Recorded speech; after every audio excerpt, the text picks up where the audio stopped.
Hi friends, welcome to friends kitchen. இன்றைக்கி நாம் என்ன பார்க்க போகிறோன்னா காய்கறி துவையல் தாங்க பார்க்க போகிறோம். ஒரு காய் ஒருத்தருக்கு பிடிக்கும், ஒருத்தருக்கு பிடிக்கல. வீட்டில் யாராவது ஒருத்தர் எனக்கு கேரட் பிடிக்கலன்னு சொல்லுவாங்க, பீன்ஸ் பிடிக்கல, முட்டைக்கோஸ் பிடிக்கலன்னு சொல்லுவாங்க. அதனால் நம்ம எல்லா காயும் ஒன்றா போட்டு துவையல் செஞ்சிட்டோம்னா அதில் இருக்கிற சத்து எல்லாத்துக்குமே போயிருங்க. இது என்ன சட்னின்னே அவங்களுக்கு தெரியாது, என்ன காய் போட்டோன்னு தெரியாதுங்க. அதனால் பாருங்கள், கேரட் 50, பீன்ஸ் 50, கத்திரிக்காய் 50, கோஸ் 50, சவுச்சவ் 50, பீக்கிங்காய் 50, இதெல்லாம் 50 எடுத்துருக்குறேங்க. இப்போ நம்ம துவையல் செஞ்சுக்கலாம். அதை வணக்கி விட்டுக்கலாங்க. அடுப்பில் கடாய் வச்சு எண்ணெய் சேர்த்திக்கலாங்க. உளுந்து ஒரு கைப்பிடி அளவு போட்டுக்கலாங்க. உளுந்து நல்லா வறுத்து விட்டுறலாங்க.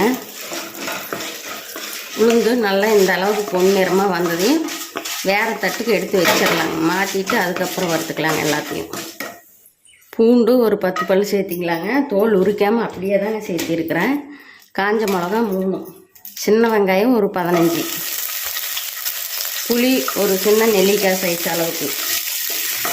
இதெல்லாம் ஒரு 5 நிமிஷம் நல்லா வதக்கி வச்சுக்கலாங்க. வெங்காயம் ஓரளவுக்கு வதங்கி வந்த வாட்டி கேரட் சேர்த்திக்கலாங்க, முட்டைக்கோஸ் சேர்த்திக்கலாம், பீன்ஸு சேர்த்திக்கலாங்க. இந்த 3 கொஞ்சம் நேரம் வதங்கிச்சுங்க. அதுக்கப்புறம் மற்ற காயெல்லாம் சேர்த்திக்கலாம். இது ஒரு 5 நிமிஷம் நல்லா வதக்கி விட்டுடலாங்க. இதெல்லாம் இந்த அளவுக்கு வதங்கி வந்ததையும் அடுத்தது பீக்கிங்காய் சேர்த்திக்கலாங்க, சவுச்சவ் சேர்த்திக்கலாம், கத்திரிக்காய் போட்டுக்கலாங்க, தக்காளி ஒரு தக்காளி சேர்த்திக்கலாங்க. இதுக்கு தேவையான உப்பு சேர்த்திக்கலாங்க.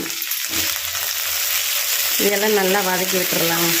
இந்த அளவுக்கு நல்லா வதக்கி விட்டுறலாங்க. வீட்டில் இருக்கிறது 3 பேர் இல்லைன்னா 4 பேர் தாங்க இருப்போம். ஆனால் ஒவ்வொருத்தருக்கும் ஒவ்வொன்றும் பிடிக்கலையும்பாங்க. யார் யாருக்கும் எப்படி செய்கிறதுன்னு பார்த்து செய்யுங்க. அதனால் இந்த மாதிரி செஞ்சிட்டோம்னா யாருக்கு எந்த காய் போட்டிருக்கிறன்னே தெரியாதுங்க.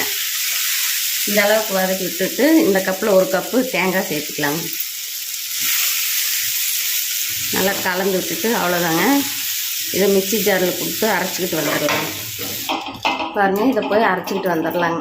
இப்போ அந்த துவையில் தாளிச்சிக்கலாங்க. அதுக்கு தாளிப்பு கரண்டி வச்சு எண்ணெய் விட்டுக்கலாங்க. கடுகு 1/4 ஸ்பூன் சேர்த்துக்கலாங்க. கருவேப்பிலை ஒரு 2 சேர்த்துக்கலாங்க. பாருங்கள், தாளித்து கொட்டியாச்சு. இந்த துவையல் தோசை, இட்லி எல்லாத்துலேயும் நான் போட்டு தொட்டு சாப்பிட்டோம்னா சூப்பராக இருக்குங்க. சுடு சாதத்தில் போட்டு சாப்பிட்டாலும் டேஸ்ட்டாக இருக்கும். இதில் என்ன காய் போட்டிருக்குறேன்னே தெரியாதுங்க. நீங்களே ட்ரை பண்ணி பாருங்கள். இந்த வீடியோ பிடிச்சிருந்தா லைக் பண்ணுங்கள், ஷேர் பண்ணுங்கள், சப்ஸ்கிரைப் பண்ணுங்கள்.